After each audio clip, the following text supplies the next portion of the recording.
तप्त मानस शांत हों, जिनके गुणों के गान में वे वर्धमान महान जिन विचरे हमारे ध्यान में। नमः समय साराय स्वानुभूत्या चकास्ते चित स्वभावाय भावाय सर्व भावांतरच्छदे वंदित शब्द सद्ये ध्रुवचल मनो वयम गयम पत्ते गोच्छामी समय पाहुर मनो स्वे केवली भक्ति। 304 305 में गाथाएँ हैं। पीछे की गाथाओं में ये बात कही गई थी कि जो आत्मा अपराधी होता है वो बंध को प्राप्त होता है और जो अपराधी नहीं होता है वो बंध को प्राप्त नहीं होता है। तो अपराधी कौन है, उसके लिए उदाहरण दिया था कि जैसे कोई चोरी करके और माल लेके बाज़ार में घूमता हो तो पुलिस को दिखाई देते ही वो अंदर से घबराने लगता है, और जिसने अपराध नहीं किया है वो उसको कोई घबराहट नहीं होती है। तो ऐसे ही जो अपराधी है वो अपने आप बंध से डरता है, और जो निरपराधी है उसे बंध नहीं होता, वो बंध से नहीं डरता है। और ये जो गाथा है 304 और 305, इसमें पहली गाथा में तो ये बात बताई है कि अपराध किसे कहते हैं अथवा राध किसे कहते हैं, और फिर दूसरी गाथा में ये बताया है कि जो निरपराध हैं वो निसंग कैसे होते हैं, वो सब बात इसमें बताई है। संसिद्धि राध सिद्धि साधियमाराधियम चये अट्ठो अवगत राधो जो खलु चेयासो होई अवे राधो। संसिद्धि, राध, सिद्धि, साधित, आराधित, इन सब का एक ही अर्थ होता है। ए अट्ठो यानी ये शब्द एकार्थवाची हैं। एक शब्द का अर्थ समझ में आ जाएगा तो सबका सब समझ में आ जाएगा। तो सबसे पहले राध शब्द का ही अर्थ समझते हैं। तो राध माने होता है आत्मा, आत्मा की आराधना। देखा ना ऊपर लिखा ना, आराध्य संसिद्धि, आत्मा की सिद्धि, आत्मा की आराधना, आत्मा की साधना, इन सब का नाम है राध। और अपराध, जो ये बात जिसके नहीं है वो है सब अपराध। जिसकी आत्मा की साधना जिसने नहीं की, आत्मा की जिसके ख्याल में नहीं है, आत्मा में जिसमें अपनापन नहीं है, वो सब आत्मा अपराधी है और वो बंध को प्राप्त होते हैं। अब ये कहते हैं कि तो राध शब्द जो है ना अपने यहाँ ही नहीं है। इनके भी जो राधा बोलते हैं ना वो भी राध का ही है, और उसे स्त्रीलिंग बना दिया। ऐसे कुछ लोग आत्मा को पुल्लिंग बोलते हैं और कुछ स्त्रीलिंग भी बोलते हैं। और इनके यहाँ भी राध की आराधना, तो राधा जिसने आत्मा की आराधना की वो राधा, मतलब श्री कृष्ण भगवान हो, भगवान की आराधना की। तो वो शब्द भी वहाँ पर वास्तव में ये कुछ शब्द ऐसे हैं कि जिससे मालूम पड़ता है कि ये तो आध्यात्मिक शब्द हैं और आध्यात्मिक घटनाओं को रूपक दिया गया है। जैसे कि जैनियों में एक नाटक है मदन पराजय, नाटक है पूरा मदन पराजय। मदन माने कामदेव, और कामदेव की हार कैसे हुई तो उसका पूरा नाटक बनाया है। तो एक तरफ सद्गुण है, एक तरफ दुर्गुण है, और उनकी खूब लड़ाई बताई है। ऐसा मोह विजय नामक की भी एक नाटक है। तो इधर क्रोध मान माया लोभ है, मिथ्यात्व है, उधर सम्यक तो ये बना के उनकी लड़ाई दिखाते हैं, ऐसा नाटक बनाते हैं। तो इस तरह से ये सारे शब्द प्रतीकात्मक होते हैं।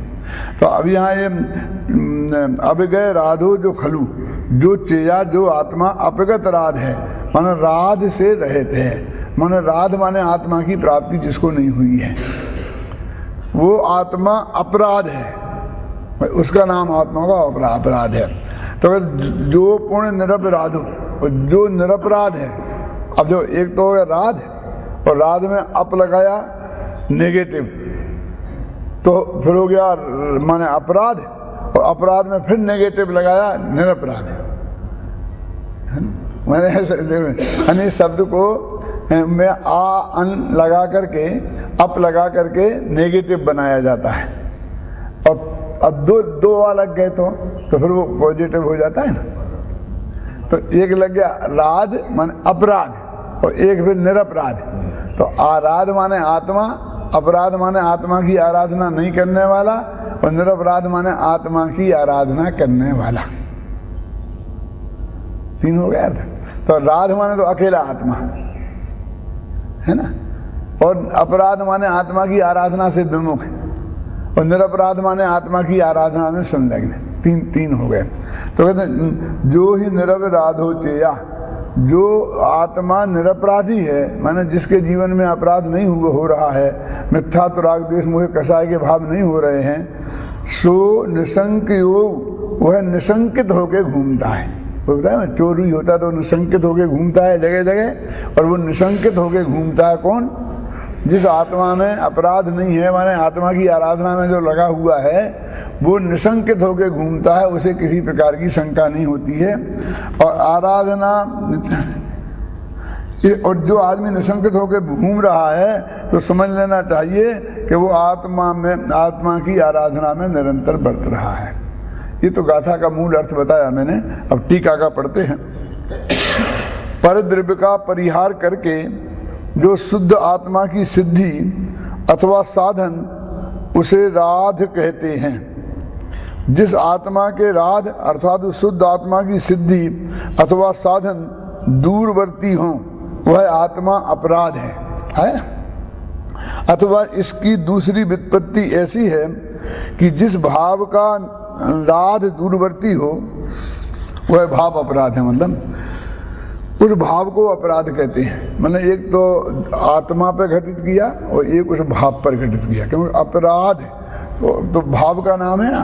आत्मा तो अपराधी बोलते हैं, जब वो व्यक्तिवाचक बनाते हैं ना तो उसे अपराधी बोलते हैं, अपराध नहीं बोलते हैं, है ना।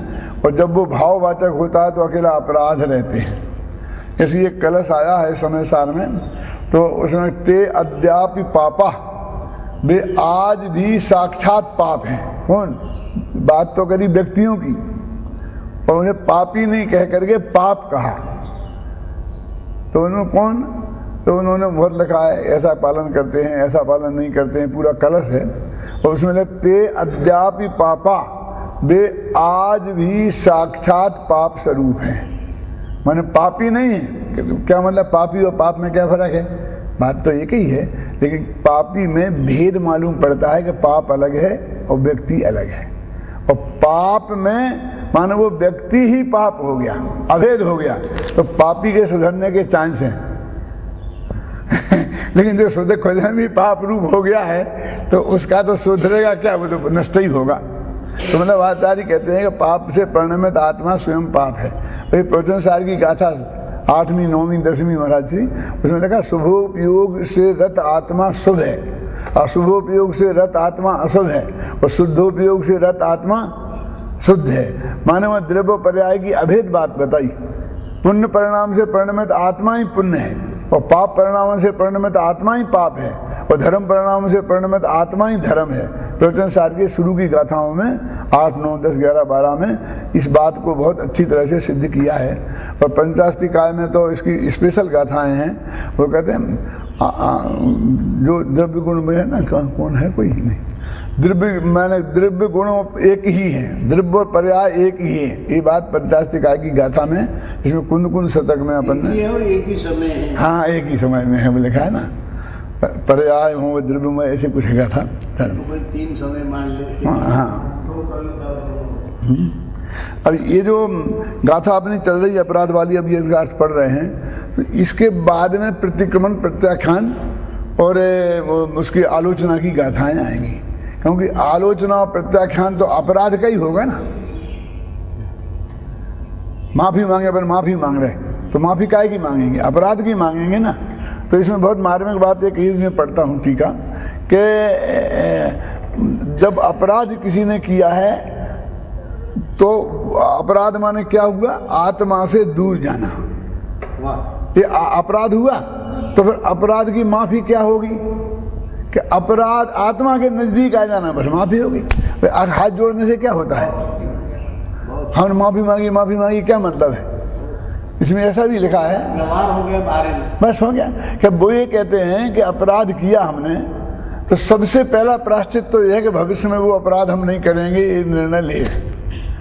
और फिर क्या गुरुदेव मेरे को कोई प्रायश्चित दोगे? 2 उपवास कर या 3 उपवास कर। अब वो कहेगा गलती कल फिर करूँगा और मैं 6 उपवास करने को तैयार हूँ, तो वो कोई मतलब प्रतिक्रमण नहीं है, वो प्रत्याख्यान नहीं है। प्रतिक्रमण माने लौट के आना। लौट के आना माने कहाँ कि वो अपने आत्मा में था तो अपने आत्मा से दूर चला गया तो लौट के आया, उसका नाम है प्रतिक्रमण। प्रतिक्रमण माने जाना आना, और प्रतिक्रमण माने लौट के आना। देखो, गच्छति माने जाना होता है, आगच्छति माने आना होता है, और प्रत्यागच्छति माने लौटना होता है, और अवगच्छति माने जानना होता है। धातु तो एक है, गम गच्छ धातु है जो गमनार्थक है। अब उसमें उपसर्ग लगाते हैं। आप जानते हैं मुनिराजों के उपसर्ग होते हैं और शब्दों को भी उपसर्ग लगते हैं। प्रत्यय होते हैं तो प्रत्यय जो अंत में लगते हैं उन्हें बोलते हैं प्रत्यय, और जो आरंभ में लगते हैं उन्हें बोलते हैं उपसर्ग। जैसे दान शब्द है, इसमें प्रा लगाया तो ये प्रा हो गया उपसर्ग, प्रदान। अपदान, अपादान, संप्रदान, ये सब उपसर्ग लगे हुए हैं। तो उपसर्ग का क्या काम है? तो उसमें लिखा है व्याकरण सूत्र में, उपसर्गेण धात्वर्थो बलात् अन्यत्र नीयते। उपसर्गों के द्वारा धातु माने जो शब्द है ना, क्रिया शब्द, उनका अर्थ बदल करके दूसरी जगह ले जाया जाता है। दान का अर्थ अलग होता है, प्रदान का अर्थ अलग होता है, संप्रदान का अर्थ अलग होता है, अपादान का अर्थ अलग होता है उपसर्गों के लगने से। अब ऐसे ही जैसे इसमें बताया ना कि वो मैं भी शब्द बोले थे मैंने, गच्छति जाना, अब आगच्छति तो उल्टा हो गया ना आना, अवगच्छति मैंने जानना, प्रत्यागच्छति मैंने लौट के आना, तो ये सब उपसर्ग लग गए। प्रहार, आहार, विहार। हाँ, प्रहार, आहार, विहार, ये सब जो संहार, ये शब्द जो है ये उपसर्ग वाले कहलाते हैं। तो कहते अपराध, तो ये अब अपराध ही तो है, अप उपसर्ग तो है। तो अपराध माने आराध माने आत्मा, और आत्मा से दूर चला गया, आत्मा की साधना से दूर चला गया। तो अब वो ये कहता है गुरुदेव मेरी गलती हो गई कि मैं आत्मा की साधना से दूर चला गया, तो अब मेरे को कोई प्रायश्चित दो, प्रतिक्रमण दो। मेरा मतलब आलोचना करता है वो अपनी कि मेरे से ये गलती हो गई। तो आचार्य कहते हैं कि पहले प्रत्याख्यान करने को तैयार हो कि भविष्य में मैं ऐसी गलती नहीं करूँगा, तो फिर जो वर्तमान की गलती है उसके बारे में कोई बात सोची जाए। मैं एक उदाहरण देता हूं कि एक आदमी को एक हीरे की घड़ी बहुत पसंद थी, 1 लाख घड़ी थी। अब वो घड़ी बहुत पसंद थी लेकिन खरीदने की हैसियत नहीं थी, तो बहुत दिनों से ललचाई आंखों से ललचाता था। अभी एक आदमी भूल गया और वो घड़ी उसके हाथ लग गई, तो उसने वो घड़ी अपने पास रख ली, बहुत खुश कि भाई मेरे को मज़ा आ गया, घड़ी मेरे को मिल गई जो मैं चाहता था, मेरा एक सपना पूरा हो गया। अब उसे डर लगा कि ये घड़ी चोरी की है, अब मुझे बहुत पाप लगा होगा। तो वो जाकर के गुरु के पास गया कि गुरु जी मेरे से ऐसा ऐसे अपराध हो गया है, तो मुझको उसका कोई प्रायश्चित दे दो जिससे मैं उस अपराध से धुल जाए। तो गुरु जी ने कहा कि हाँ हो सकता है, पहले तो वो घड़ी तुम वापस करके आओ। कि महाराज घड़ी तो नहीं दूंगा किसी कीमत पर, वो तो मुझे बहुत मुश्किल से मिली है। आप कहो तो 2-5 हज़ार रुपया खर्च कर सकता हूँ, दान दे सकता हूँ, सेवा कर सकता और उपवास कर सकता हूँ, जो प्रायश्चित दो मैं करने को तैयार हूँ, लेकिन घड़ी वापस नहीं दूंगा। तो उन्होंने कहा कि भैया हमारे पास ऐसा कोई प्रायश्चित नहीं है कि घड़ी तेरे को पच जाए और पाप धुल जाए। पाप धोना है तो घड़ी वापस करनी पड़ेगी। तो दूसरे के पास गया, तीसरे के पास गया, क्या अब कोई ऐसे भी मिल जाते हैं कि ठीक है 10 ब्राह्मणों को भोजन करा, तेरे पाप धुल जाएंगे। क्यों? उसे अपना स्वार्थ सिद्ध करना है और उसे अपना स्वार्थ सिद्ध करना है। लेकिन जैन दर्शन कहता है प्रत्याख्यान के बिना प्रतिक्रमण और आलोचना सफल नहीं होती।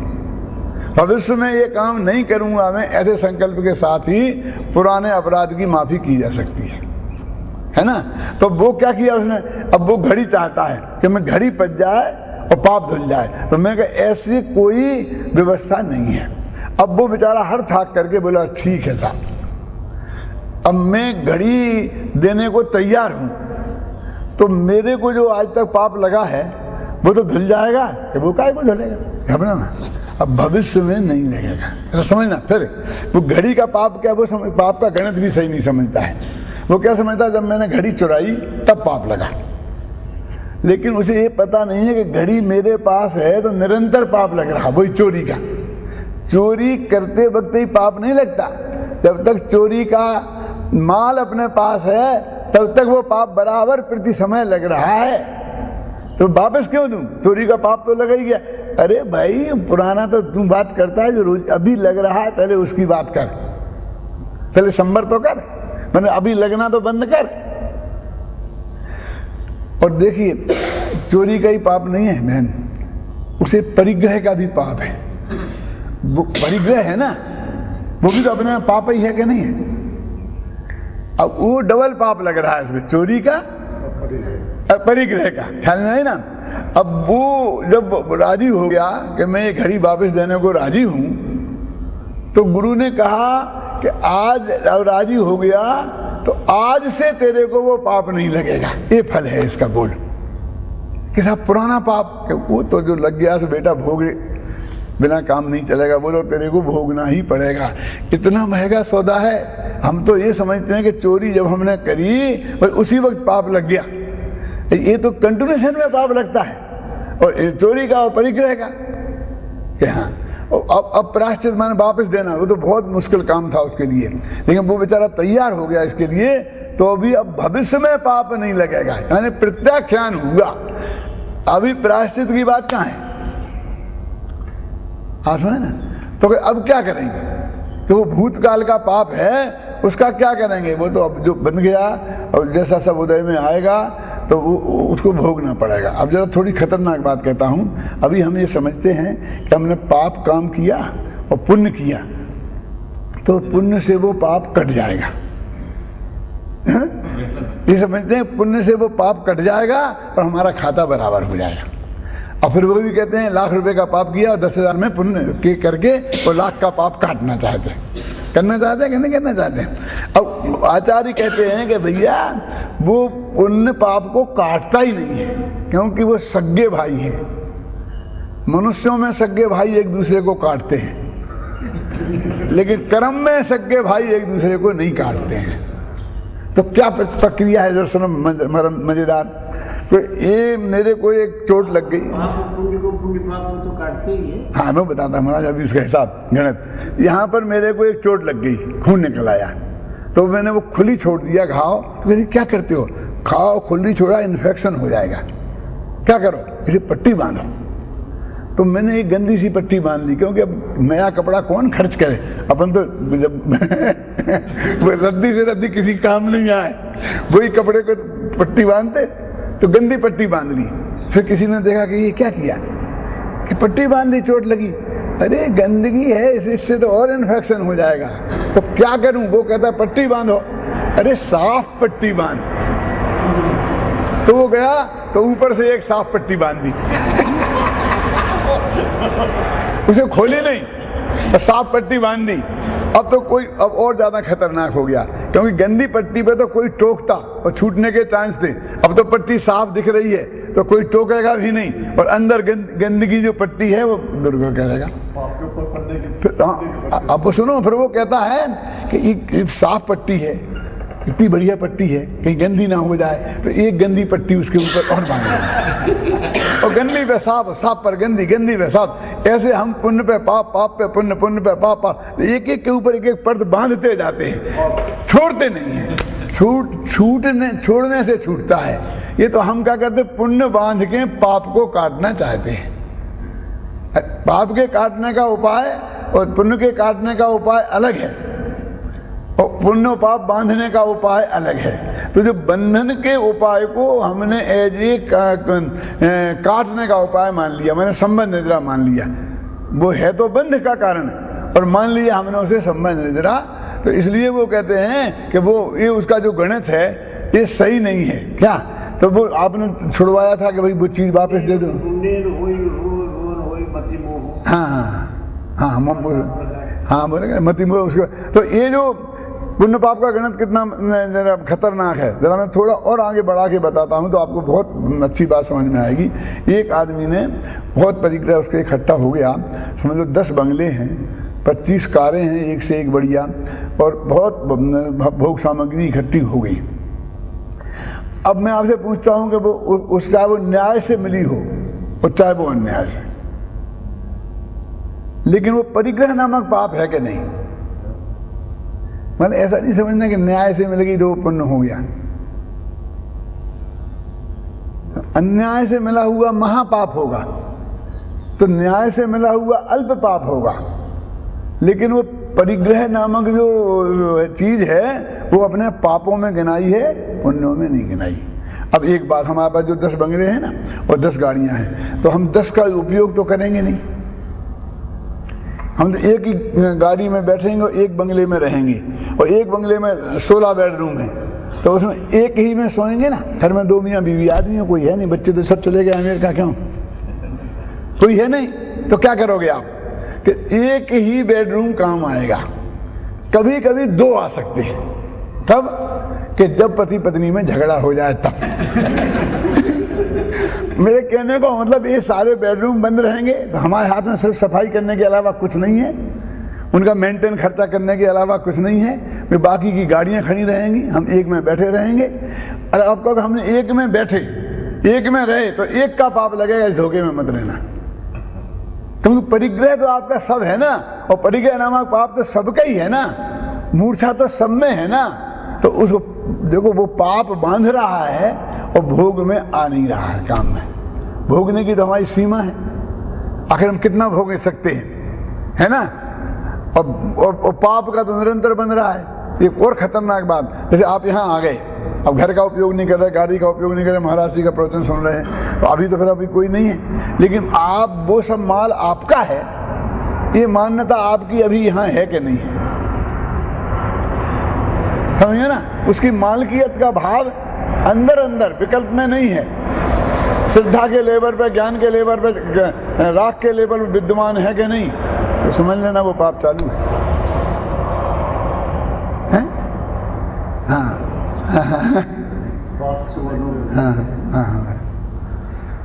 संक्रमण प्रतिकूल हो रहा है। हाँ ठीक है महाराज, ये कुछ कैसे थे और ये किताब है प्रवचन सार का सार।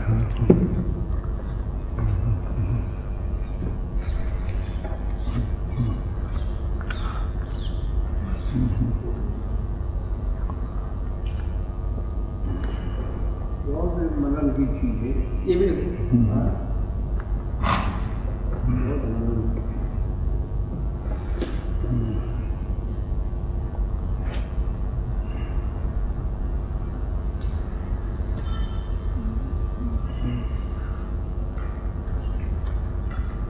इसके साथ 35वां गाथा। हाँ 35। हाँ हाँ मेरा नाम कोई पुरुष। हाँ हाँ सौदे प्रभाव नापुनी मुझे नहीं। हाँ ये इसमें इसी टाइप से गाथा है वो।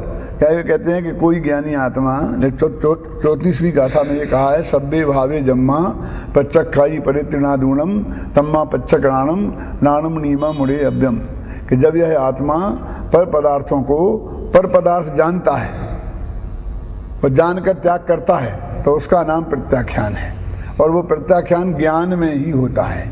अब इसी गाथा का जो भाव है उसका उदाहरण दिया है, जय नाम को भी पुरुषो। ये अमृत उन्होंने का स्पेशल वाक्य है, ये 25 जगह मिल जाएगा, जय नाम को भी पुरुषो।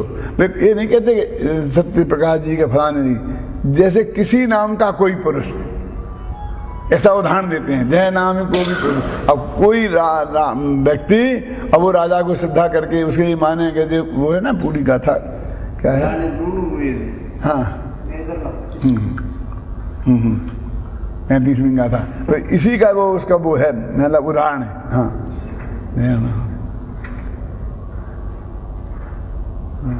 हाँ हाँ जय नाम को भी पुरुषो पर दब्दम मृणंती जान दो मुईदी। ये परद्रव्य है, ऐसा जानकर छोड़ता है। देखो बहुत गजब की बात है जी। वो ये कहते हैं कि ये किताब मेरी है और मैं आपको देता हूँ, तो त्याग नहीं है। तो ये मेरी नहीं है, मैं इसका कोई नहीं हूँ, मेरा इससे कोई लेना देना नहीं है, और मैं इसे छोड़ता हूँ। देता हूँ कहाँ से रहा है? क्योंकि दान होता है ये मेरी है ऐसे विकल्प पूर्वक होता है, वो त्याग होता है ये मेरी नहीं है ऐसे विकल्प पूर्वक होता है। राग देश का त्याग होता है। तो राग देश ये मैं नहीं हूं ऐसे पहले माना जाता है। तो त्याग में क्या होता है कि वो आदमी की पहले मान्यता में ये आता है कि ये मेरी चीज नहीं है, इसलिए मैं इसे छोड़ता हूं। मैंने विकल्प करके अपना मान रखा है तो मान्यता छोड़ता हूं। और वो दानी कहता है देखो ये मेरी चीज है और मैं तुम्हें देता हूं। तो दान है व्यवहार, तो त्याग है निश्चय। तो निश्चय से पर पदार्थ अपने नहीं है, इसलिए त्याग निश्चय है। और तो दान अभी जो आपने कही ऐसे मेरी नहीं है, मैं दे रहा हूँ, हाँ तो उसके लिए एक सूत्र दे दिया चैरित्र सार में, हाँ। दानम पारंपरेण मोक्ष कारण। हाँ वही मोक्ष का ये पूजा में परंपरा से मोक्ष का हाँ कारण। नहीं, पूजा में बहुत अच्छा लिखा महाराज जो है 10 लक्ष्मी पूजन में निश्चय राग देश निर्वारे और ज्ञाता दोनों दान संहारे। तो व्यवहार से 4 प्रकार का दान देता है और निश्चय से राग देश को छोड़ता है। ऐसे ज्ञाता 4 प्रकार का दान। ज्ञाता माने सम्य दृष्टि, उसमें बहुत मार्मिक बिंदु लिखना है। और एक बात और गजब है, धनी क्या है, दान अभय देवैया, धनी ज्ञान और अभय देवैया त्याग राग विरोध को। धन वे मुनिराज धन्य हैं, धन साधु है ना, धन साधु ज्ञान अभय देवैया त्याग राग विरोध को। क्या कह रहे, ये उन धानु साधुओं को धन्य है जो 2 प्रकार के दान देते हैं, 4 प्रकार के। आहार दान तो साधु देते नहीं, औषध दान देते नहीं, तो ज्ञान और अभय, ज्ञान दान और अभय दान दिवाने वाले साधु धन्य हैं। कितना बाइफर्केशन किया उसमें, क्या धन साधु ज्ञान अभय दिवैया, ये तो होगा उनका दान। और साधुओं का त्याग क्या है, तो कहते हैं त्याग राग विरोध को, राग और देश को छोड़ा है और इन्होंने ज्ञान का दान दिया है। तो दान और त्याग एक चीज नहीं हो सकती, क्योंकि छोड़े जाते हैं राग देश और दान दिया जाता है ज्ञान का। दान दिया जाता है अच्छी चीज का और त्याग किया जाता है बुरी चीज का।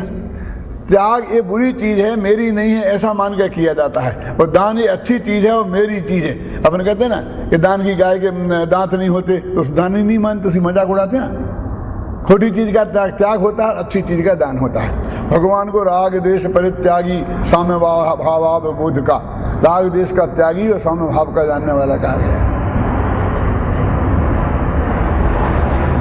इसमें एक प्रश्न थोड़ा सा ऐसा है कि आपने साध्य साधक भाव बताया, हाँ व्यवहार साधक, हाँ निश्चय साध्य, टीका में भी है। तो अब ये जो जाना कि ये पर है, ये किसने बताया, निश्चय ने। और जो त्यागना और व्यवहार हो गया, तो निश्चय साधक और व्यवहार साध्य भी हो सकता है क्या? देखो ये व्यवहार साधक में निश्चय साध्य, ये व्यवहार नय का कथन है, ये निश्चय नय का कथन नहीं है। और निश्चय नय का कथन क्या है, 16वीं गाथा में महाराज के मैं गाथा बोलता हूँ, दंसन ज्ञान चरित्राणी सेविदव्यानी साउना नित्यम तान पुण्यजान तिन्नवी अपानम चैव निच्छेदो। के साधु पुरुषों को दर्शन ज्ञान चारित्र का सेवन करना चाहिए और उन तीनों को एक भगवान आत्मा ही जानो। तान पुण्यजान तिन्नवी अपानम चैव निच्छेदो, निश्चय से। तो व्यवहार से कहा कि ज्ञान दर्शन चारित्र का सेवन करना चाहिए, और निश्चय से कहते हैं उन तीनों को एक आत्मा ही जानो, तो एक आत्मा का सेवन करना चाहिए। अब उसके नीचे जो टीका है उसमें बहुत मार्मिक बात लिखी, उसमें ये लिखी कि साध्य साधक भाव। तो साध्य भाव कौन है और साधक भाव कौन है, आपने बोला ना। तो जो अधूरी आत्म साधना है, माने 4थे गुणस्थान से लेकर 12वें गुणस्थान तक है साध्य भाव, है साधक भाव, और अरहंत तो सिद्ध भगवान है साध्य भाव। माने अधूरी आराधना का नाम है साधक भाव और पूर्ण आराधना का नाम है साध्य भाव, है ना। पूर्ण आराधना का नाम है 12 भाव। फल तो 12 यानी मोक्ष मार्ग है साधक भाव और मोक्ष है साध्य भाव।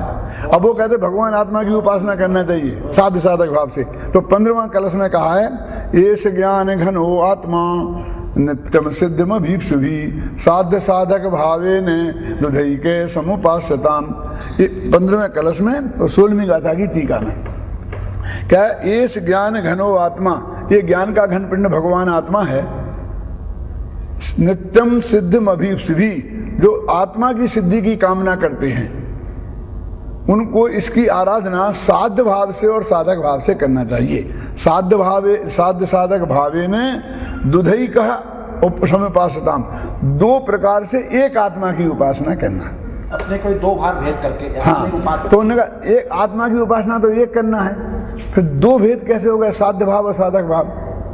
तो जब तक मोक्ष मार्ग है तब तक वो साधक भाव, और जब मोक्ष हो गया तो वो साध्य भाव। तो मोक्ष मार्ग और मोक्ष दोनों तो साध्य और साधन है, और मुझे प्राप्त हो है भगवान आत्मा है, वो आराध्य है।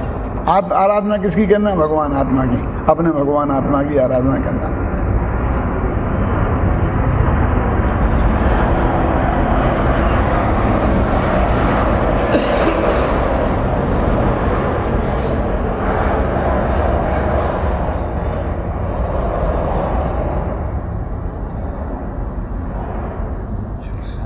सारे शास्त्रों में अरहंत सिद्ध की आराधना करना चाहिए है। अध्याय में हाँ 12वें अनुष्ठान में हाँ हाँ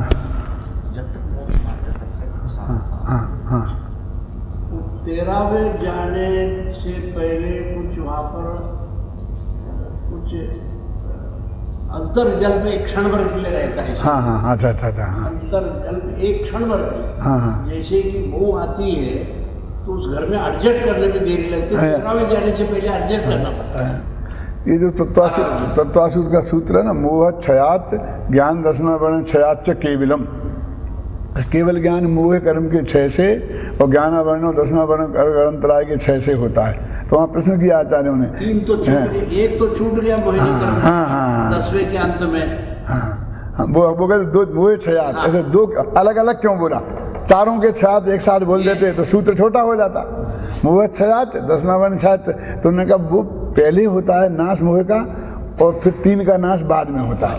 माने सर्वज्ञ पहले बीतरागी पहले होता है और सर्वज्ञ बाद में होता है। भले 1 क्षण का फर्क हो, कितना ही फर्क हो, हैं वो छोटे से उनको बीतरागी कहा। हाँ हाँ 12वें को, हाँ हाँ तब भी वो छद्मस बीतरागी।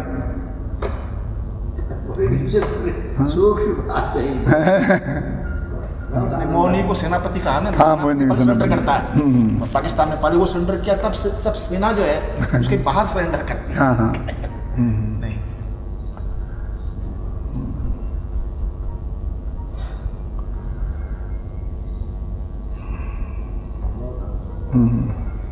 ठीक है।